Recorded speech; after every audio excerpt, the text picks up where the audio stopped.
ko Linda Tuhiwai Smith aho.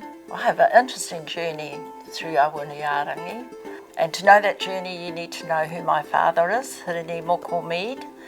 And so my journey of Awanuiārangi is a whānau journey in the creation and establishment of Te Whare Wānanga or Awanuiārangi. But I also have a background as an activist in creating the conditions in which kohanga reo kura kaupapa Māori and ngā Whare Wānanga could be established. To me, those stories are all linked into what makes Awanuiārangi so special. It's an expression of our mana motuhake, expression of our aspirations that we should have the power and the mana to educate ourselves, that education is really important for our whānau, our hapu and iwi.